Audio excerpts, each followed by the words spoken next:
This episode, Dr. Jeff Porter, Mark Hodgkin, and I talk with three esport professionals about how the current environment is bringing the world of gaming front and center. And welcome back to another episode of Sport Media and Tech. Really excited today to introduce you three people who work in the world of esport. So first, we're going to introduce Sari Kitelyn. How are you doing, Sari? Good. How are you? Hey, doing great. It's so nice to get together in the evenings with the professionals and just have some of these, fireside chats. So, we also have Gabe Causse with Magic Gaming. How are you doing, Gabe? Hey, I'm great. How you doing, man? Yeah, doing well. And then we also have Grant Paranjape. How are you doing, Grant? Good. Really excited to be here, man. And so Grant is with the Washington Justice, and then I don't want to forget either to share, really excited, Sari is here with Full Sail University, the Fortress, and Armada. So we have a great group. Also tonight, we have Dr. Jeff Porter and Mark Hodgkin. So, one of the first questions that we ask, because what's going on, all the students right now are trying to figure out how do they prepare themselves for a job, in this current environment. And so one of the things we like to start with is each of you to share a little bit about your journey and how you got to where you are today in the industry. Sure. It's a long journey. I'm much older than a lot of people that will be looking for jobs coming up. But my background has always been in the field of project management. I graduated from UCF, go Knights. Don't tell anybody. And my degrees were in law, and I have an MBA from UCF and a degree in law. And I got started in project management pretty early in my career, which happened to be right after September 11th. So I feel as though it was a similar situation and position to where a lot of kids are kind of starting now, as far as industry and changing economy goes. But I started working on the development of large-scale projects. Honestly, my background originally started with events. I did a lot of events for traditional sports teams, a lot of events for large-scale nonprofit organizations, and those events kind of led to large-scale projects and development of projects, mostly on the brand side. I started with Full Sail about 5 years after I graduated from college, and started within their internal creative department, helping develop new brand initiatives, bring the university through to its next steps, such as creating master's degrees, even becoming a university, moving everything online. And for the last 8 to 10 years or so, I've been responsible for developing the organization's brand initiatives from start to finish. I like to say that when the company has an area that they want to go in that has no strategy or direction or resources, it comes to me. And so we just kind of figure out how to get it off the ground. And, esports is something that we've been a part of since its inception. We've had game degree programs at Full Sail for about 25 years now. So gaming is kind of our bread and butter. And as the esports industry really started to take off, it started at our university before we were even able to formalize it. So starting at about 4 years ago, we really put some formality behind it. It's when the varsity program and varsity programming in general really kicked off. And we've been going strong ever since, both supporting the industry as a whole with our degree programs and our graduates, and running our varsity sports teams that we have here. Yeah, Sari, I appreciate you sharing that. It's been amazing to see Full Sail's growth, and it's been amazing to see what you've done in the esports space. I share with the students just what you've accomplished in building the Fortress and with the team Armada, and then also just the partnerships with ESPN and the WWE, and all the great things that are happening here in Orlando. So appreciate all the work that you're doing. And Gabe, how about you? Man, where do you want me to start? I was born and raised in France, and then I was there until I was 24. Eventually decided to change course and move to the U.S. So I came here not here, but I went to the University of Colorado Springs. Studied sports management. While at the University of Colorado, we had to do internships in sports. So I did my internships with the Olympic Committee. which obviously was easier because it was in Colorado Springs, and did 2 of them out there. Then once I was done, decided to work obviously in sports. Started working for a professional soccer team. I did some sales before that, but eventually found my way back in sports and worked in professional soccer. Made my way up into partnerships, and then became the director of partnerships for that soccer team. And then time for me to move on. Heard about what the Magic were doing, and both on the Magic side and esports and with the 2K League, and I just thought it was just the coolest thing ever. So I was able to make my way here, and so I've been in the U.S. for about 12 years now, and in Florida for about 2. When the 2K League was announced, the Magic were one of the first teams to just raise their hands and say, "Hey, we want to be a part of this," which brought me here, which is good timing.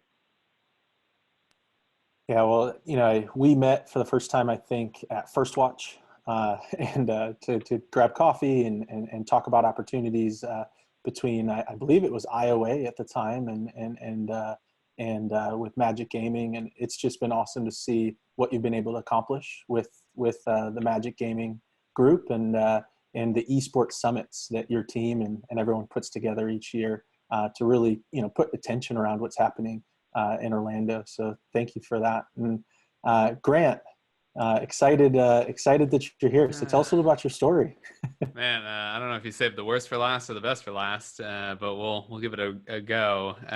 So yeah, I think I have probably there is no standard path to getting into esports, and I think that statement holds true for myself. So born and raised in Michigan. I know Jeff's the Michigan fan at heart. Sorry to say that I was a State fan growing up. I got really into a game called World of Warcraft when I was in 8th grade. I ended up playing professionally in high school. I have 2 very traditional parents. They're both PhD economists, and they said, "Stop playing video games. You're going to college, and you're wasting your time." Right? Again, very traditional. So I was given three options in life. Right? It's med school, law school, or finance.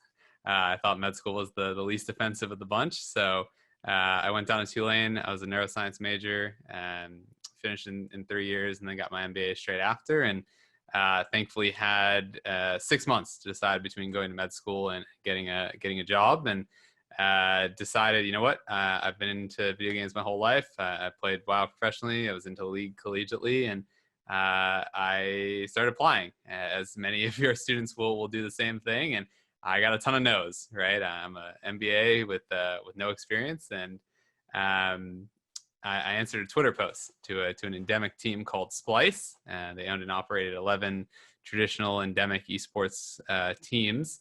And the co-founder gave me an interview. I was probably the least qualified person at the time, but sure enough, he gave me a job. And I started 2 weeks later, and it was the best crash course in esports that you could ever ask for. I sold partnerships. I ran our CSGO team. I ran our LEC team. I did our taxes 1 year. But my claim to fame was I led our first round of fundraising with the org, and that was kind of my introduction to the sports world. So we took an investment from Delaware North, the parent company for the Boston Bruins. And I started to see a lot of value in how a traditional sports team could work with an esports organization. They basically have all of the logistics that an esports team really needs to kind of go from X to Z. Apparently I was decent at my job. I ended up getting recruited by Prodigy Sports to work at Monumental. I was there for almost 2 years, launched their NBA 2K League team, their NHL esports initiatives, and kind of managed their Team Liquid relationships here in DC. And then very similarly, DC announced an Overwatch League franchise not too long ago, and Overwatch is a game that was very near and dear to my heart. I was top 500 player at the game, and I asked, "Hey, do you guys need some help?" and sure enough, they did. So I joined the Justice almost a year ago now today, and have been here ever since. It was really interesting, and definitely, a lot of different ways to get to where y'all are right now. No, it's a really normal path. I promise. Like this is totally normal. Like I actually, so it's funny. I do some work for Georgetown and GW here in DC, and students always ask, they're like, how did you get into esports? It's like, well, do everything I did except the opposite of it, right? Like I had no experience. I had no internships going to college. I had a degree that has almost no relevancy to the field that I work in now. Don't do what I did, right? It's great. It's great advice, actually. But yeah, it's funny. Esports is, I think, has transitioned to a point now where, you know, if you are in school and you're passionate about the space, you have a real opportunity to get skills that can be applicable to the space, right? You can learn about sports management, you can learn about partnership management, you can learn about account management, right? Like there's all these different areas that you can actually major in and excel at, whether it's at Full Sail or another, you know, university. And that wasn't a thing back when I was in college, right? You know, we were, you know, kind of the ones who were trying to apply inapplicable majors to a field that we were just passionate about, right? And thankfully the space has kind of evolved a little bit since then. Yeah, and you touched on some of the kind of skills that you've either honed, you know, your various stops. Just throwing it back to the rest of the group, you know, what are the skill sets that students should have and should invest in and should develop to have a, you know, successful career in esports? I think the big thing to keep in mind about the esports industry is that it is a vertical of the entertainment industry. So your traditional avenues and careers that you're taking in the entertainment industry, whether it be traditional sports, whether it be music and live concerts, whether it be video gaming, game development, whether it just be the entertainment business as a whole, do apply to the esports world with their specific spin. So as like traditional, let's say, business degrees would have applied to a career in music business, and understanding and an acceleration of the music industry combined with your business experience is what would get you started in that business, music business industry. As far as the esports industry goes, it is the same thing. There are career paths that are built off former players. There are career paths that are built off of long-term, all-time spectators and fans. There are careers that are built off of just straight up traditional, I play games at home. And there are careers that are built off of people that enjoy the entertainment aspect that esports really brings to the conversation. So whether it's public relations, production areas, even development of the games themselves, there is a path on your traditional collegiate careers and your traditional collegiate training that lends itself to the esports industry. So know that as you are on your paths in your career and as you are learning these skills that lend themselves into the various forms of the entertainment industry, it's up to you to connect yourself to the esports industry while getting your traditional application to connect those two areas together and really make sure that you're setting yourself up for what you need to do. So if you're getting a film degree and you really want to do cam op or, you know, run live production for an esports event, getting a film degree isn't necessarily going to totally get you there, but getting a film degree and being able to have experience running camera for large scale esports productions, volunteering any place that you can, really connecting yourself to what those areas have, those two things join forces and come together in setting you up for an actual career within the esports industry.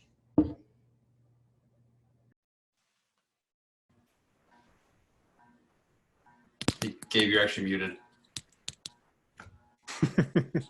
Hey, sorry guys, I was just talking to myself. Hey, I was saying I agree with Sari. I think when you talk about esports, when you tell people I work in esports, I think people think, oh, okay, so you play video games. Yeah, I play video games, but that's not what I do for a living. Like, I think there are a lot of, I mean, you can tell from Sari to Grant and to myself, like we all have a very different path, right, or background. You know, looking at like Just Magic Gaming, for example, which is my team, you know, we've got a marketing manager, we've got an event coordinator, we've got a partnership manager, we've got, you know what I mean? Like, so like we have all those different fields inside esports, which each of them I think requires different skill sets. But at the end of the day, I think it's, you know, those skill sets can be very similar to the fields that you would find outside of esports. I don't think it's that different. You know, obviously a lot of what we do is you know, digital. So that's a big focus for us, but yeah, I think there's just a lot more than just playing video games for a living, and that's what a lot of people don't understand yet. I think you almost play video games less when you work in esports, right? There's a direct correlation, right, to how long you've been working in esports to how much video games you actually get to play anymore. And no, I think there's one quality that you know everyone asks, you know, how do I get a job in Overwatch League, or how do I get a job in an esports team? And there's only one quality that I care about in anyone I hire, and it's, how comfortable are you with uncertainty, right? I think there are many careers out there where you clock in at 9 and you clock out at 5, right? You know exactly what your day is going to be. I'm going to do project X, Y, and Z. I'm going to send this email to this person. I'm going to pick up the phone and call this person. None of that exists in esports. Or if it does, like, that's an esports team that I want to work for someday. But for right now, it doesn't exist, at least in anything that I've encountered. You need to be actually ready to come into an esports team one day. And, you might get asked to do an IG live. You might get asked to tweet from the social accounts, right? You might get asked to go talk to a partner and show them around the practice space, right? And if you are comfortable with that level of uncertainty and not only comfortable with it, but can excel in that environment, you'll have a great time working in esports and a really successful career. Yeah, I do have to ask, though. Those are all great answers, but I do have to ask. So even though you don't play a lot, when you do play games, what games do each of you play? I brought my gear just in case. That's Oh, look at your gear. Wow. Okay. I have a 6-year-old, so I find myself playing what he tells me to play, which right now seems to be all Rocket League all the time. So it's a ton of that. That's a fun one. Yeah, we play Rocket League with the neighbors and our kids as well. That's a good one. Gabe, how about you? I'm a huge soccer fan. So since I can remember, I've always played FIFA. That's my game. I don't lose at that game. Aside, that's the only game I don't lose at. Aside from that, I had to start playing 2K just to kind of understand the space a little bit better and like see what the guys are going through. And then I've always had some games here and there, like once the kids are in bed, like the Assassin's Creed or there's a few like that I've played, but mostly sports. Mm-hmm. And Grant. Shamelessly, Warzone just came out. It's been a blast again playing that. Just playing a charity tournament a couple of days ago, which is great. Still find time for Overwatch here and there. And everyone knows Valorant beta just started yesterday, right? So not much work has gotten done on the Justice side. A couple of days in Valorant beta. So I'm an FPS guy through and through. So that's where I spend my time. Yeah, no, that's great. And I do have to ask, so Dr. Porter, Mark, so Dr. Porter, what do you play? COD all day, every day. If I get a chance to play. And plus, funny enough, I'm a bit of a retro gamer too. So I do the little couple years ago, the Super Nintendo minis came back out, right? And so I bought a few of those and obviously gave them as a gift, and I kept one. And going and play the old school Marios and through all the lineage was a great time. But if I have a chance, Call of Duty. It was good until you said Mario, man. It's Mario. It's Mario. Are we allowed to get into these like hot takes on this podcast? I don't even know, but it's definitely Mario, right? Like, it's Mario. Mario. I feel like I'm roasting the professors here. Gabe can back me up, I think, right? That's I got the French version, so I don't know what's right. Yeah. Oh, that's a good one right there. Mark, how about you? I might have to get off the call. I really don't play anything, so I'm way out of place here. So that's all I feel right. shame.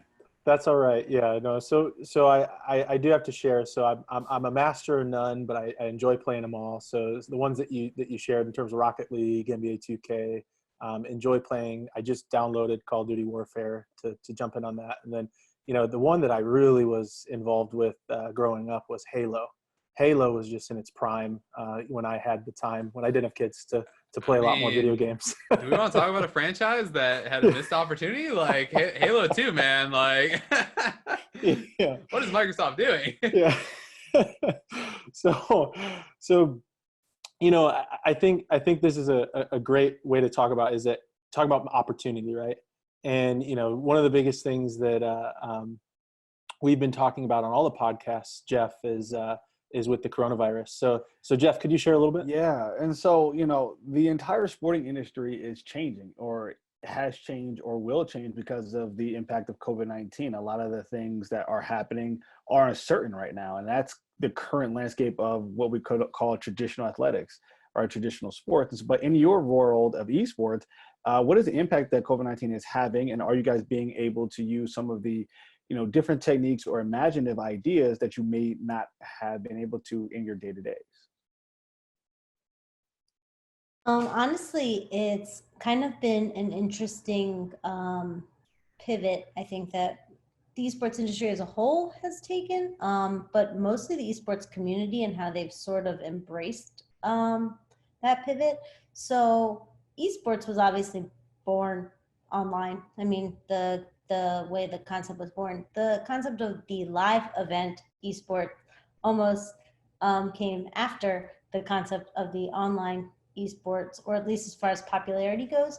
So I think that being prepared to navigate your community in an online platform is what's helped the esports community and the esports area of the sports world sort of embrace that pivot quickly and able to kind of gather together and move on. So yeah, like from our perspective, we had a ton of programming booked, live events. We have a esports arena on our campus that's booked with live events from various partners and outside guests.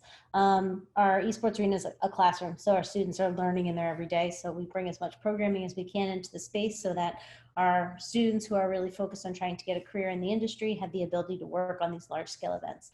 And so we've had to take a bunch of those events, some canceled, some we kind of moved later in the year, but what we've been able to do with a lot of them is turn them into just broadcast only events. That's not specific to just gameplay, but we've been doing it a lot with educational content. So we host a lot of esports related education or panels. And we had just done pretty much a broadcast only event with the Tampa Bay Lightning's esports team, the Bolts Chell Challenge. And it gave us the technical understanding to be able to utilize the gear that lives in our esports arena, the Fortress, and tap into it remotely to produce high quality broadcasts utilizing that gear, but keeping the employees home and safe. And so what we've done is we've transitioned as many of our in-person live events as we can to online tournaments. We just want to keep gameplay going. But most importantly, the biggest change that we've seen that is something that I think esports does and the esports community does really well, that is just almost got closer and kind of brought everybody together more. So for example, some of the, I guess to Overwatch's perspective, so maybe the homestand events couldn't happen, but you're seeing charity tournament after charity tournament after charity tournament.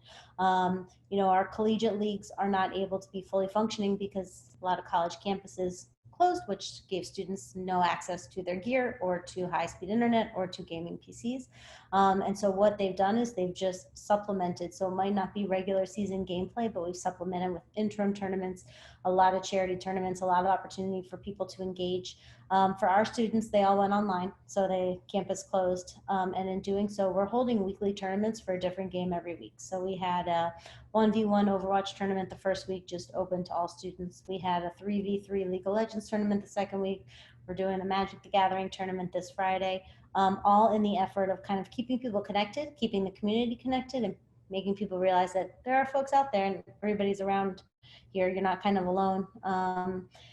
Sort of goes with that whole shake the mantra of these kids are playing alone in their parents' basement. They haven't been doing that for quite some time, and the online engagement part of the community is now stronger than ever. And we're kind of leveraging off of it to keep people engaged and keep people connected. And so I guess from a pivoting perspective, it's been pretty seamless, and it's almost makes you feel really proud of how easy it has been to take the esports community and the gaming community and use that to help with a lot of fundraising efforts that are supporting what a lot of folks are going through right now, to kind of keep people engaged and keep people active and keep people communicating. And that's really where we're focused on. One more big change that we've had is every month we do like an online community gathering for just our esports community.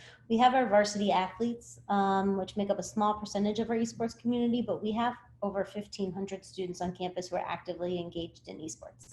And so we have a community event for them every month where they just kind of hang out and play whatever they want to play, you know, talk and get everything moving. Obviously this month that wasn't able to happen, and so they moved it online. And we had alumni and students coming from all over to play everything like Call of Duty and Uno and everything in between.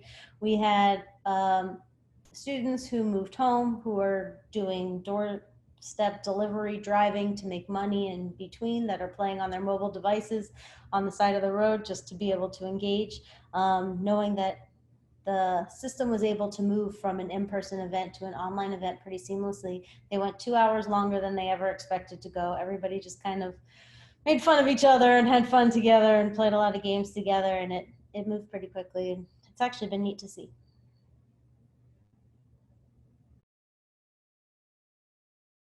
On our side, and obviously, so this is season 3 for the 2K League. So this season was big in, I mean, anything that was like, you know, local events, and we've signed quite a few partners that were, you know, really excited about having things happen locally. So I think between April and August, I think we had like 8 or 9 events planned in Orlando, and so it was a big year for that. So obviously, with what's going on, you know, we've had to talk to our partners and say, hey, you know, obviously this is not the best time to do this, so let's try to review, you know, at a later date. And I got to say, I mean, all the partners have been very understanding. I mean, at the end of the day, I think this is impacting everybody, so it's not like it's just us. When the whole thing started, I have to be honest, I didn't think it would impact us as much as it has, simply because I thought, hey, at the end of the day, a lot of what we do is digital. We've got a professional studio where we could just lock ourselves in, do our work if we need to. But it got so bad that our guys, for example, don't have access to our 2K studio anymore. So they have to be, you know, everything they do, they got to do it from home. So it's a different internet connection, it's a different setup, it's a different, you know, even for the partners, we had partners that were, you know, they were all set up in a studio. And now we got to find ways around it because our guys are streaming from their own apartment. So like little things like that. I mean, you know, obviously our focus has changed. But I would say that the biggest thing for us is trying to make sure that we can help the partners as much as possible. I mean, we're all going through different things, although it's impacting all of us. I think it's just impacting all of us differently. And I can think of one, well, actually two, because Full Sail University is actually a partner of ours. And so some of the events that we had planned there, we've had to, you know, we kind of have to wait and see what's going to happen. But like we partner with Papa John's, and a big focus for them right now is trying to make sure people know, hey, you can actually order pizza and have a what they call a no contact delivery, you know, process. And so where they literally just bring the pizza to your door and then they like step away and let you, you know, touch the pizza. Nobody's touched the pizza, you know, by the time you get out of the oven until it got to your home. Little things like that are like, that's for them right now, the main focus. And so, you know, trying to talk to them and say, hey, what about this? What if we did create some piece of content where we can, you know, have our players actually help demonstrate how this works, so that people understand, hey, there's a safe way to do this, right? So like, it's one of the examples, but you know, and other things would be, we have, you know, we try to find, just like Full Sail, we find ways to switch things or to move things that we had planned just online. And so like today, actually, even right now, as we speak, we have a charity stream that's going on our channel. We had Mo Bamba that was a part of it earlier. Just trying to raise money for the food bank here in Orlando, and then, you know, 2K tournaments that are handled by the teams, by the league. We just had a 3-for-all showdown that was organized by the league. And again, so I think, you know, the smart play here is first, I mean, there are things that are more important than esports and sports at this time. So you got to make sure that, you know, you focus on what really matters, which is the people. And then after that, it's, you know, how can we be creative and make something happen that helps.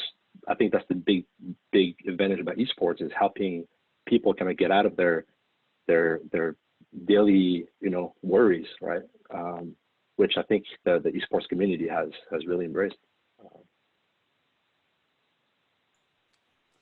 Yeah, no, I think, echoing a lot of what they just touched on, for Overwatch League in particular, the 2020 season was our coming home, right? I think everyone was very excited about the homestand model, and you had these geographically centered teams that were based in LA for the past 2 seasons, who were going to be based in their local markets and be playing in front of their local fan bases. Here in DC, we took on five of those homestands, tied for the most in the Overwatch League. And for us, we thankfully were able to host our first 2 homestands. They were incredibly successful. We had an entitled sponsor for the first one in PenFed. We sold it out. They were at this incredible venue. The Anthem is the #1, concert venue in all of America.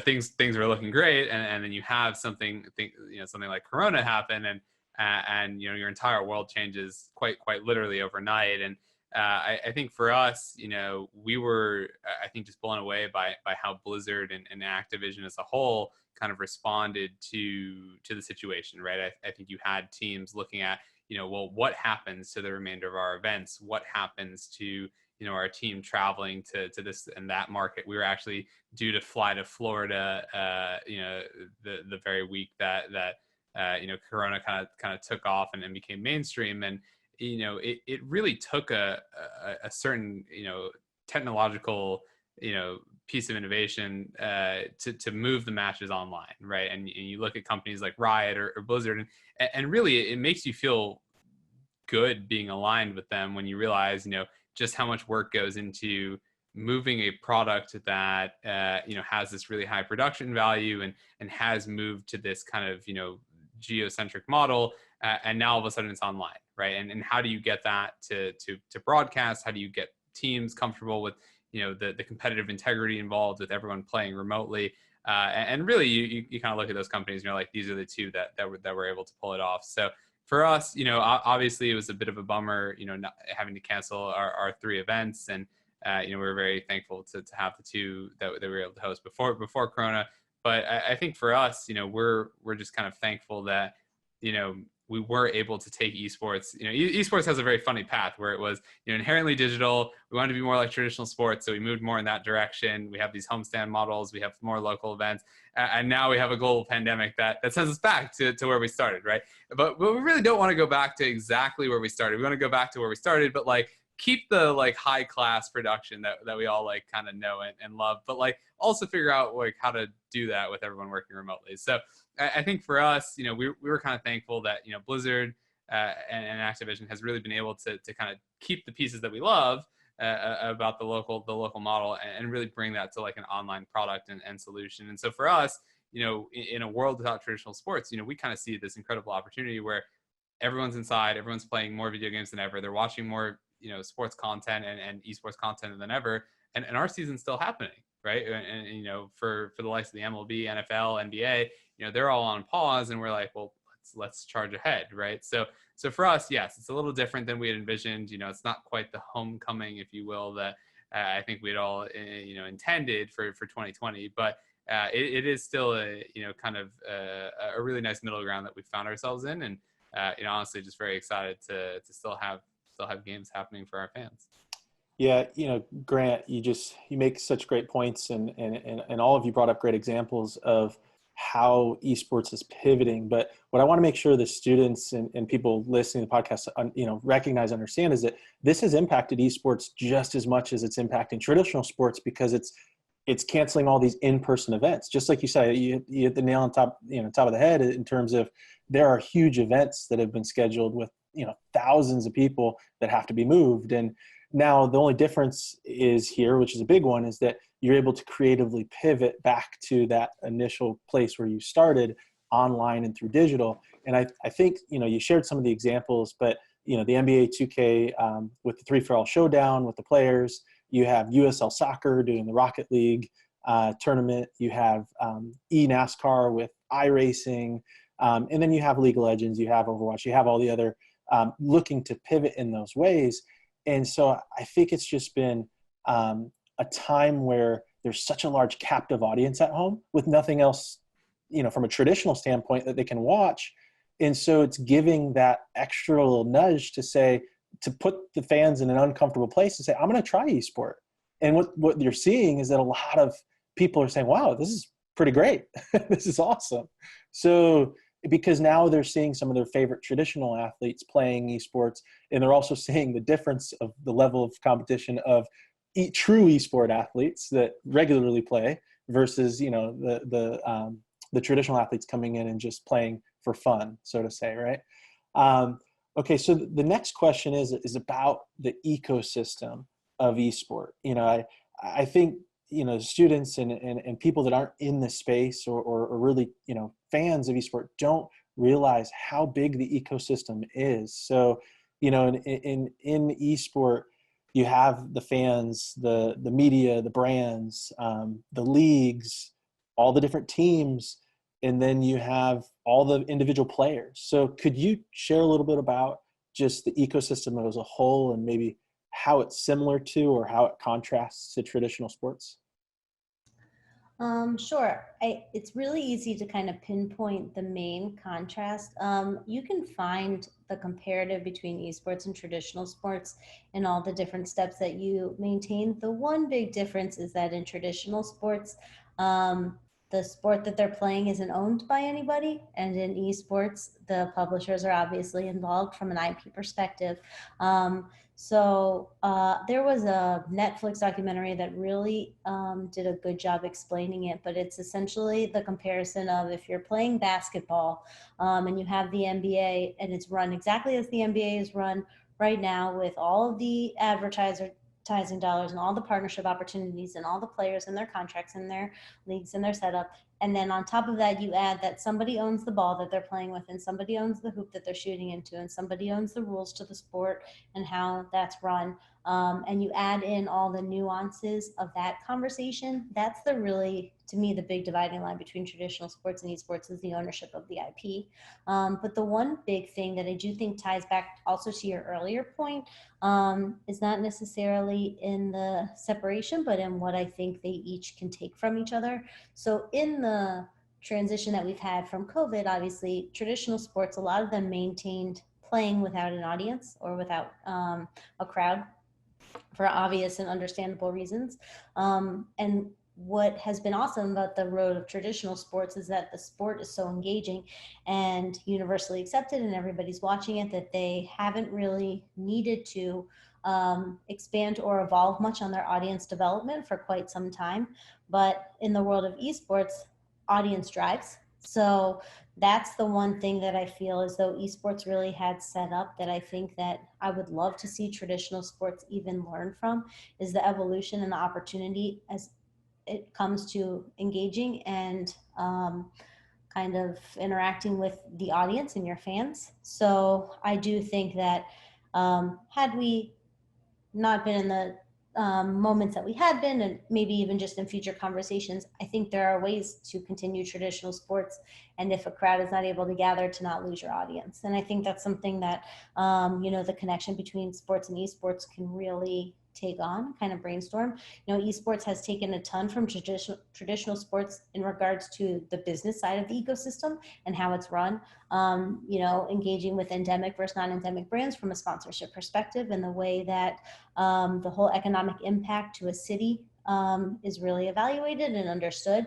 That all came from the traditional sports model. And I still think that from that perspective, there's so much that the esports model does take from that. And vice versa, I do think that the way esports handles the audience development and the understanding of their audience and even marketing to their audience and engaging with it is something that is, I think, only bound to come from the traditional sports perspective.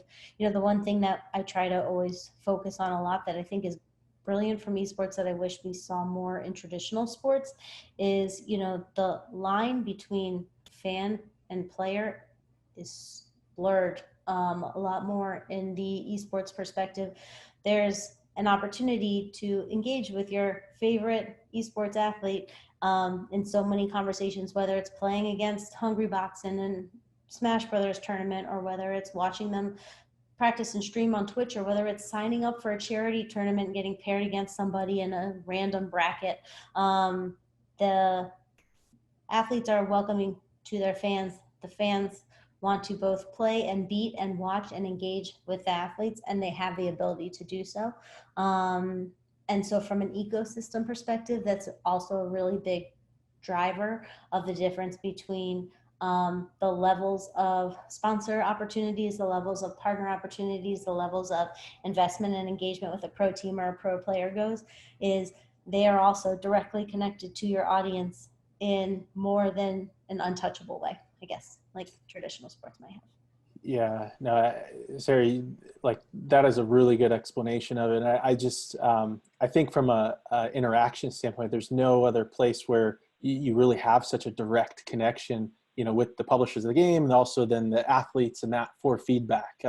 So I'm going to take this moment to give my feedback for Rocket League. I really can't wait for the future when you can put VR goggles on and play in like an actual car setup in first person, drive that car on the field. That's what I really want. So yeah, you gotta get the cage though. You gotta get the cage. Mm-hmm. The thing that I think is really funny is, you know, obviously we started playing Rocket League video game, and then they went like tangible. That you buy the Hot Wheels Rocket League ramp at Target, but it was all they made the toy in a traditional way from the video game. Like, wait, you're going backwards.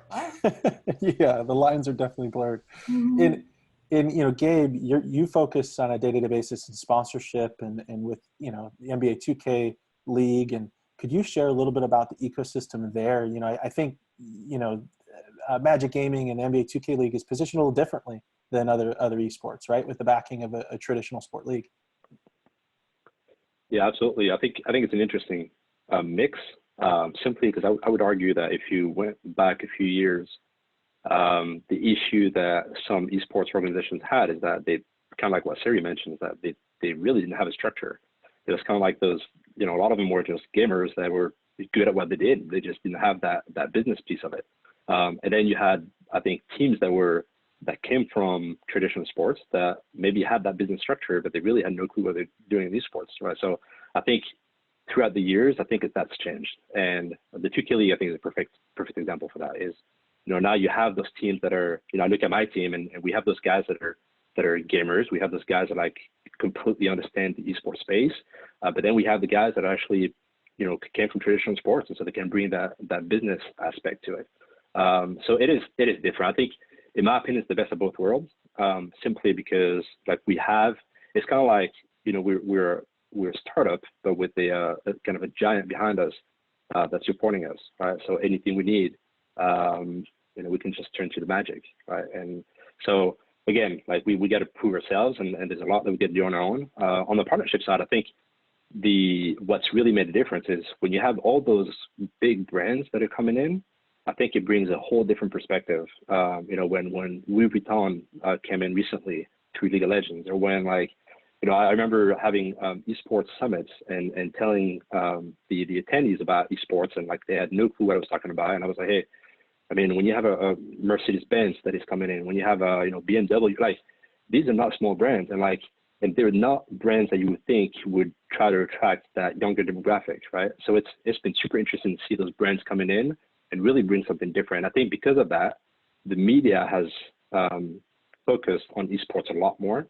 And I think the perception has changed on what esports is now, right? So, you know, you used to have kids going out and you know, trying to watch professional athletes. And now you've got professional athletes going out and actually watching, you know, esports or athletes esports, you know, or watching professional gamers, which is pretty crazy to think of. So it's definitely changed, and it's amazing to be a part of this and see, and you know, as sad as the current situation is, I think it's showing the world that, you know, why esports is so big and is not going to stop anytime soon, is because I think we are able to answer some issues and to keep rolling when really the whole world is, you know, at a you know, stopping right now. So it's, again, it's a very sad situation, right? Like, it's not like we want to take advantage of that, but it's been, I think, very naturally, I think it's been, esports has stepped up, which has been amazing to see. Yeah, and Grant.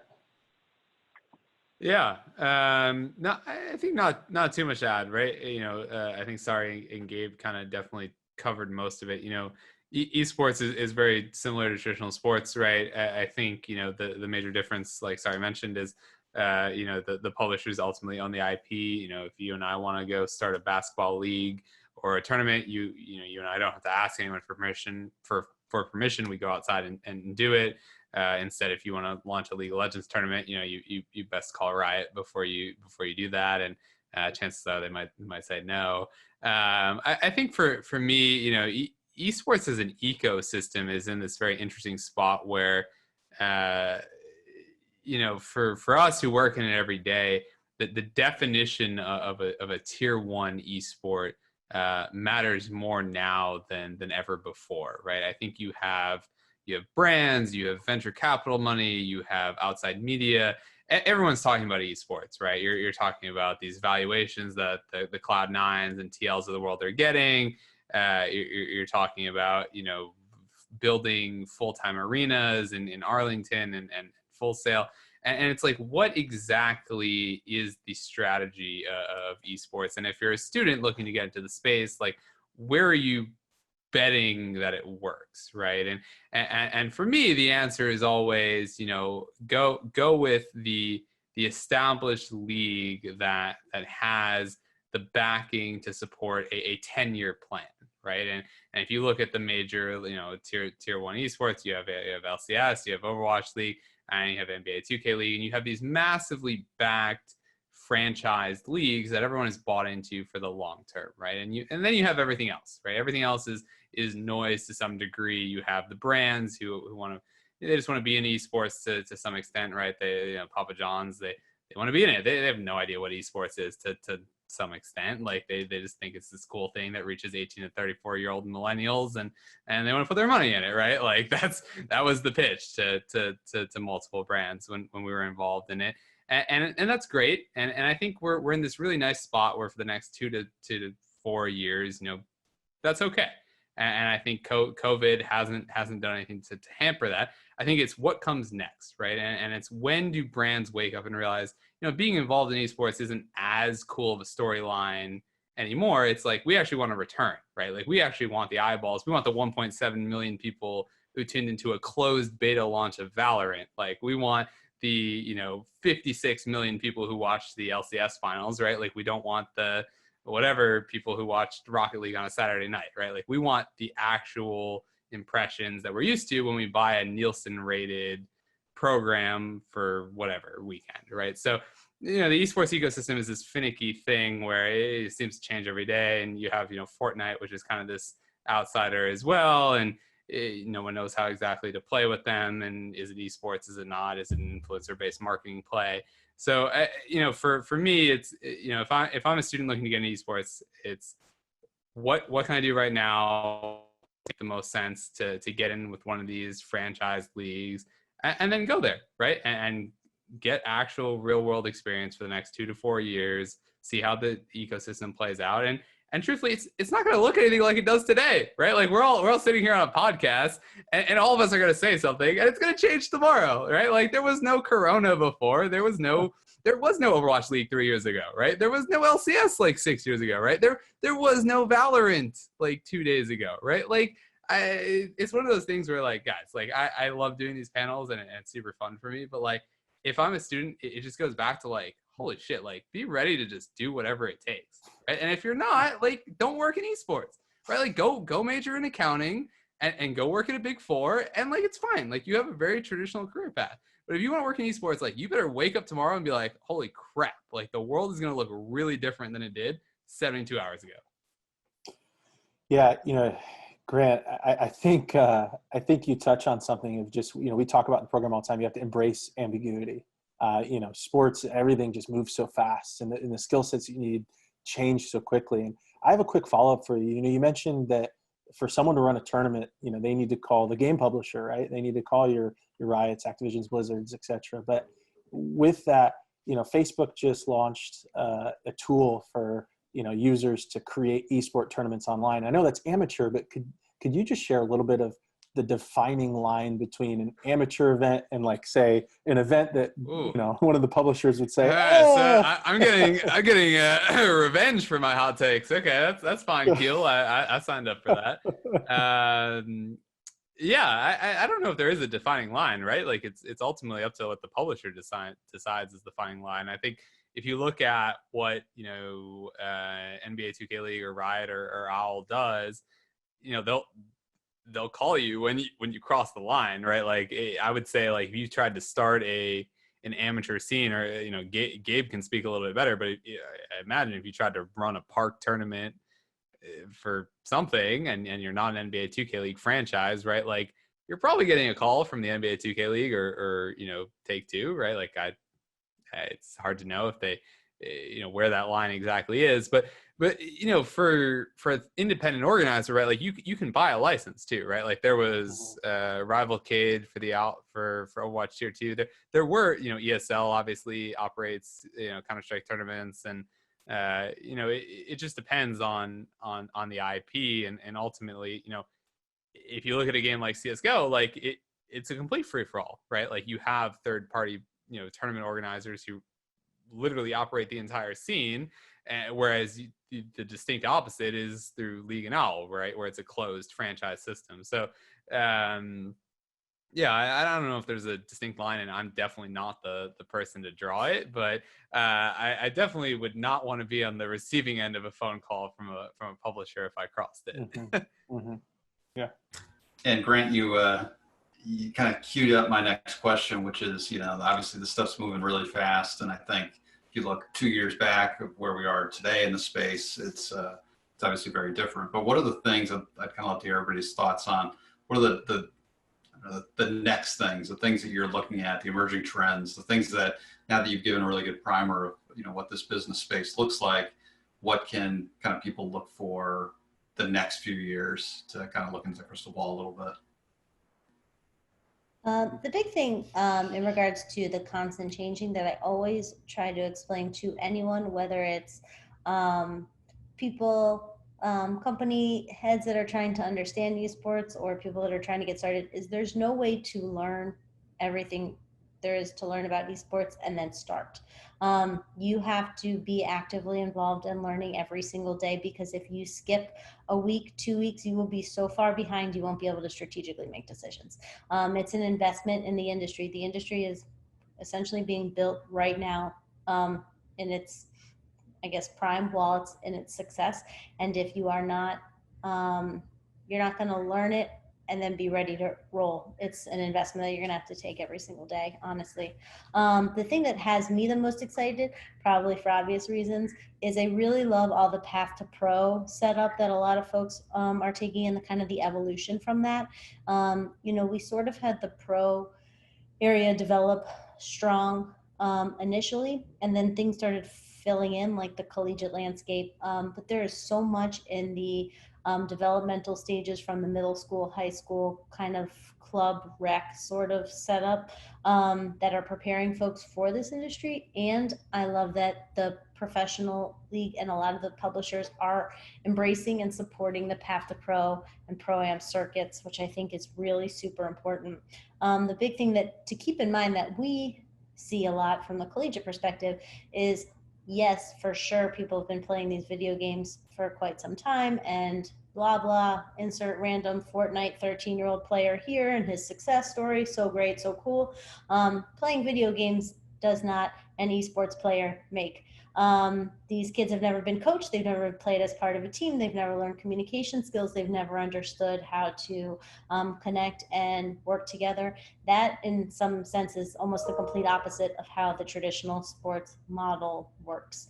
And so embracing and having support for, to me, the path to pro, the pro-ams, the middle school and high school leagues, those are not just converting gamers into esports players, but it's supporting the future of the esports industry and training these guys up to speed. Almost every single player that we have play on our varsity teams, it's the first time they've ever been coached. It's the first time they've ever had a teammate that they're trying to work back and forth with. It's a different level of structure. And so that the support behind it, the groups that are really organizing to kind of get in tune with it. And honestly, understanding the difference between gaming and esports and understanding the transition from gaming to esports is really only going to further support the industry, and hopefully, in my hope, stop with the dilution of the current pro industry by everyone who's everyone thinking they're going to start a pro team. It's like the new I'm starting a record label, or my cousin is a DJ, or whatever that scenario is. There's a world beyond the pro that helps prepare for the pro that could really use the support and the structure, and I see it finally starting to get there, and that's pretty exciting.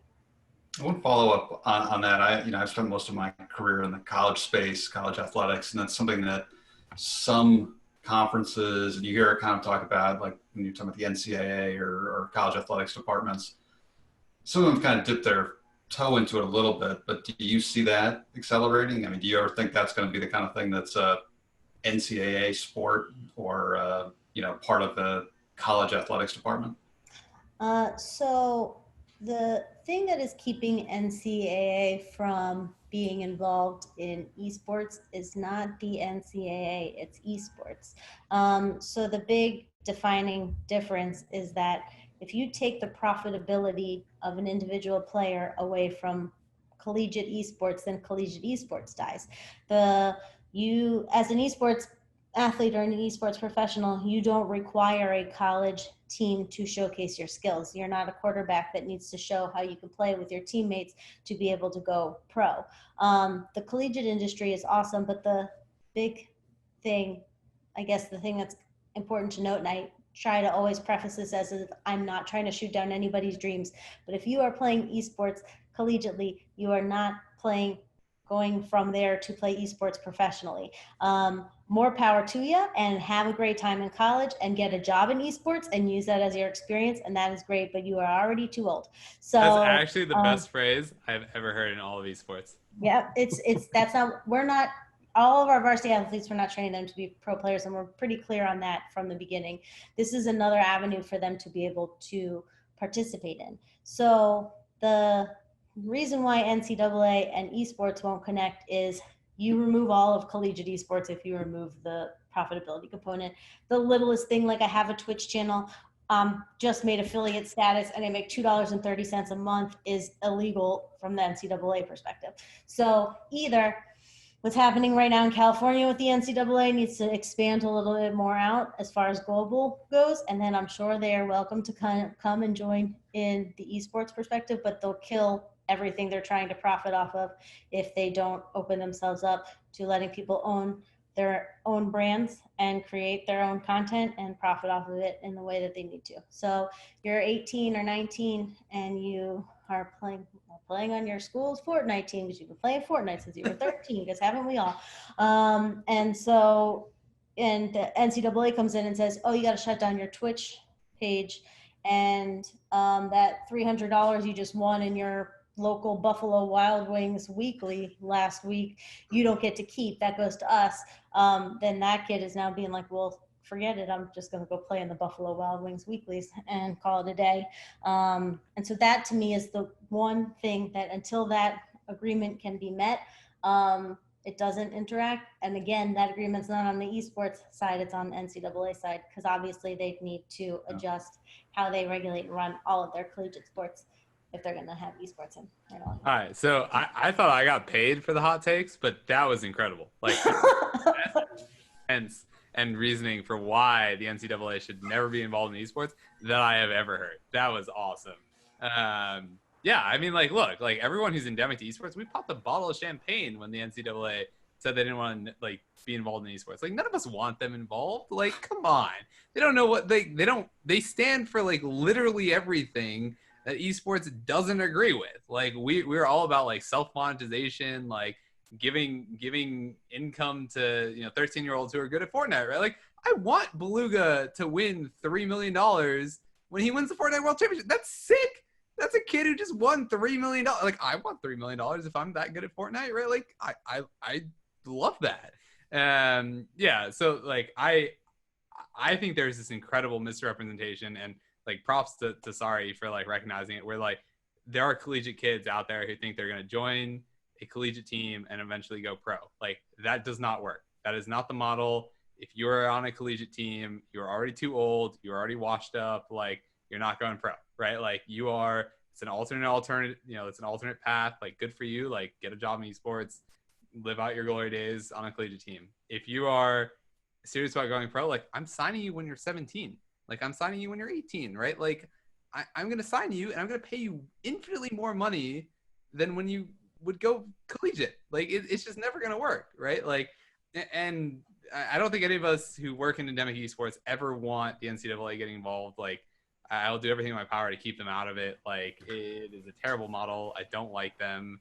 I don't agree with anything they stand for. They take advantage of athletes, right? Like, stay out of esports. Good props to California for fixing some of it. Like, yeah. Well, and the big thing too to know is, like, when you're 26 and your hand-eye coordination is shot and your response time isn't there anymore and your eye tracking stats are falling, then go get your college degree and get into the industry. There's a ton of experience you get as an early pro player that translates into a collegiate path. And when you do, I would love to have you on. I would love to hire you. Yes. I will 100% hire every former pro player who they washed up at 23, they go to college for 3 or 4 years, right? They get a degree in business, and then I hire them as a partnership manager. Done. Also, while they're getting their degree in business, they can play on our Overwatch team, and I'm totally fine with that. Yeah, exactly. See? Literally done. Easiest deal of my life. Yeah. That's very interesting. I mean, I think the sense I get from the complete opposite side of kind of the space is that most of the time when somebody in the college athletic space or the NCAA space is talking about esports and how we have to adapt, it's kind of I don't know, a little bit of a PR stunt, just a kind of a way to say, hey, we're thinking forward on stuff, or we're you know, we're up to date on what the kids are doing these days. And I think it tends to be kind of the same thing. But those are real interesting reasons why. When has collegiate athletics ever been a forward thinker in anything? Has that ever happened? That's Reggie Bush. I'm just kidding. Yeah, I actually don't know if collegiate athletics has ever been a forward thinker in anything. But like, there's this horrible notion where, what was it? There's a university in Chicago. They were like the first to make a varsity program out of esports, which is great. And then you have all these other colleges. And like, don't get me wrong, right? Like, I'm sitting up here as the pro team, like hating on collegiates. Like, I love collegiate esports. I think it's valuable. I just want it to be like a thing that everyone has agreed on. Like, I don't want kids getting like lured into like a false sense of like, I'm going collegiate to then go pro. Like, if that is the path that you want to like eventually go on, like, you should not go collegiate. Like, you should work the extra like 20% as a senior in high school, and you should make me want to sign you, right? Like, you should join a contenders team in Overwatch. You should join an academy team in League of Legends, and you should pop off and you should get a really giant contract, right? Like, and if that doesn't happen, like, sorry, like, then you should go to college and pursue that, right? Like, well, and I think like from the college perspective, what we get to do is, you know, not everyone is going to be a pro player. We have a lot of great players that all of our coaches are students, all of our captains are students, all of our leaders are students, all of our tournament organizers are students. So play the game that you love in a competitive way that you want to keep playing it. Get your experience in leadership, in coaching, in business, in tournament organization, in events, in production, and turn those two things that you love into a career in what you want to do. And there's this really funny like piece of it where if you asked any of my, you know, we have 2 GMs who run our team. If you ask them, what is the number one thing that you want to do for all of our players? The answer would be send them to college for 4 years, right? They learn how to exist by themselves, teamwork with their classmates. They learn how to do laundry, right? Like, all of the issues that we have with our pro players essentially get fixed by sending them to college for 4 years, right? The problem is like the timeline and like the age discrepancy, like, it doesn't work for esports, and like there isn't a system for them to go collegiate and then go pro. That just doesn't work inherently. But like, all of the life skills that you learn by going to college are all of the life skills we'd love our players to have. And Gabe's sitting over here looking at me. It's like, don't you wish 2K players had gone to college first? Like, come on. Like, I managed them for 2 years, and like, I would send them into college in a heartbeat. You both make really interesting points, and Gabe, I want to ask you, so in France, the best athletes go to INSEP, right? And they go to play for their country, and they don't necessarily go into the college system to play, prior to going professional. But could you share a little bit on your perspective on this? From growing up in France, and just the international perspective is probably a little different than the U.S. perspective. What are your thoughts? Oh man, that's a whole different discussion. I mean, the reason why I moved to the U.S. is partly because of that. Back there, when you go to school, you go to school for a very specific degree, right? So I went to school for a degree that I hated, but at the end of the day, that's what I was told to do. And at that age, so back in France, you pretty much get to decide what you want to do. What was the degree? We got to know. You want me to? You ready for this? All right. So my dad worked in HVAC, and so we lived right next to the border of Switzerland, and the jobs in HVAC in Switzerland were very well paid. And so when I finished, I was in France. When you're 14, they ask you to make a decision, and they say, "Hey, where do you want to go? Like, what do you want to do?" And so once you pick that path, that field, that you got to go all the way, or you lose everything that you studied. Wow. So that was the path I took. So literally, like, I had internships as a kid where I would go and do plumbing and do, like, obviously very far off from esports. And so eventually super I got relatable. To the point where, yeah. I mean, you learn a lot, right? Like there are things to learn everywhere. And my parents were very old school, are still very old school, and so they're love them to death. But once you've started something, that was it. That was what you had to finish. So I had to go. I mean, dude, I could write a book about this. Like, my wife feels bad about my past sometimes, because I had to go, because of that degree, I had to go to a school that were literally like all men. There are no girls in that school. It was just, and that was just the focus of the school. It was like, you're just going to go and earn your degree. And now the good part of that is once I finished that, then I had the degree to be accepted here in the U.S. to go to college, right? Got it. So without that, technically, I couldn't have been here. So, you gotta be grateful where you can be. But going back to that question, it's tricky, because like once I was in that field, I can get out. Like if I got out at any point during those 4 years, I lost everything that I'd done. So I would have to start again, right? So it's not like here you're going to college and then, you're going to try like just general studies for a little while. And then from there, you're going to go to, try something else, business. And then, which is what I did. I did business, then international business and sports management, right? Until I found what I wanted. So it is tricky. To be fair, back in France, I didn't know much about esports. Like, I played video games and that was it. So I wouldn't be able to compare like kind of how the spaces out there for that specifically. But when it comes to studying, yeah, it's definitely a different world. I appreciate all three of you and our co-moderators taking the time tonight. We've gone a little bit over our planned time, so I want to be respectful of that and go ahead and ask our last question. But before we do, I do have to share a couple things. So, Sari, Full Sail is just a tremendous organization, and I do have to say that I'm very grateful for some folks that are part of your team over there. So Raylan McAfee, who was actually, she worked at UCF Athletics when I got my first job out of school. I'm also a Knight, and graduated, started working for the athletics department. And before I started working there, it was prior when I was a student, she was the head of the marketing department and was an inspiration to me. So I just appreciated her always taking the time to talk to students and engage them and do that. And then Gary Jones as well. He has no idea of this, and there's a few other leaders at Full Sail that have been involved in another group that I'm a part of called the Better Man Event, have been tremendous supporters. But Gary didn't know this. We didn't know each other at the time, but we were sitting down having coffee just randomly next to each other in Winter Park, and he went up and didn't know that my wife was one of the vendors at the little street market, and talked to her about encouraging her to continue pursuing her macrame talent.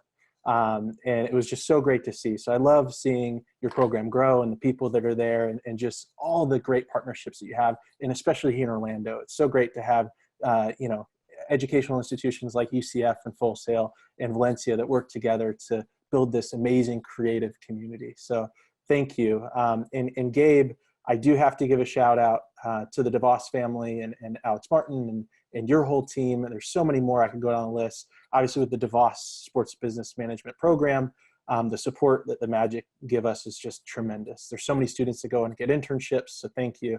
And Grant, with I know you're not there any longer, but Monumental Sports, with John Bloom and the team members there. While I was at IOA, spent a lot of time talking with your team over the phone, and it's just been great to learn about what you're doing with the Justice. So what I want to do in closing for this episode, what we do every episode, is I'd like each of you just to look right into the camera and share a message to the students, just a lasting message of what you'd like them to leave with from this podcast. So we're going to send it to you and send it right out. So thank you so much. And again, thank you, Dr. Porter and Mark, for co-moderating. All right, Sari. Okay, my message that I wish everyone in the entire world could hear and take over and over again. Too much value is often put into the idea and not enough value into the execution of said idea. Having an idea is awesome. Everybody has ideas. Being able to properly execute and be smart about it and organized about it and have a well-rounded approach to executing your idea is what will make you successful and will make ideas happen. All right. Hey, listen, I might be cheesy, but my side is, I think good people just go a long way, right? And I think it's all about relationships, no matter if you're in esports and sports or anywhere else, and doing the right thing, I think goes a long way. And you might not know it right away, but one day you never know who you're going to run into. So that'd be my message. Yikes. Well, clearly I have more succinct panelists than I am. I don't have a good one-liner. I think if I'm not that far out of school, but I guess if I had to go back and talk to a student, I would just say, do what you want to do. I'm the very definition of not taking that advice. So I think for me, it's just, there's going to be 1,000,002 different opportunities that come your way, and all these different paths that life has a tendency to throw at you, and just ultimately do what you want, right? And if you're good at it, and if you're passionate about it, you'll find a way to make it work. And that concludes our episode. Join us next time to learn from Kristen Gear with Bleacher and Tennis One, Ryan Berger from Hyper and Burger Shop, and Matthew Vincent from the Daytona International Speedway, as we discuss media innovation.